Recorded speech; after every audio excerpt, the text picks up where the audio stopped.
The Viega press and branch connector. The press and branch connector is the way to replace a weldolet. So you don't need a welder, you don't need hot work, you don't need a hot work permit. It's available in a couple different sizes. So you can put it on 1.5" all the way to 6" pipe, excluding size 5.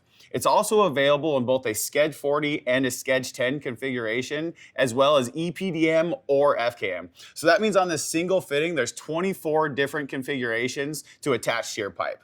You're gonna notice that on a Schedule 10 fitting, that bird cage is just slightly shorter than if we took a look at a Schedule 40 fitting. A little bit longer to get through that thicker schedule on pipe.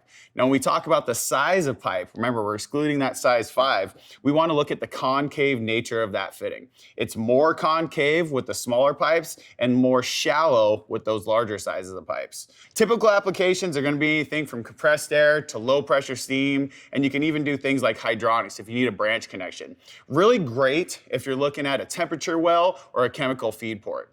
To install these fittings, you're gonna need the branch connector kit. It's gonna come complete with the actual hole saw adapter. This chain vise assembly actually wraps around the pipe, and that's how we drill our hole nice and straight. There's also a vacuum attachment to suck the shavings out while we make that connection.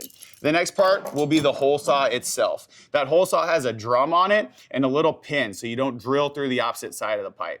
The hole saw has to be 1/16", and the pilot bit is actually slightly off center, so when we drill that hole, the plug gets caught against the side. Once you've drilled that hole, you're gonna have to install the fitting. To install the fitting, you're actually gonna need the tool adapter. The tool adapter has two parts, the tool adapter and the mandrel. The mandrel is what pulls that bird cage tight against the inside of the pipe. Tool adapter is what's gonna go into your standard or long throw type tool. And then you're also gonna need the clamp. All the clamp does is clamp the tool adapter down to the pipe so you don't get a little bit of skew on that when you're actually making the press fitting.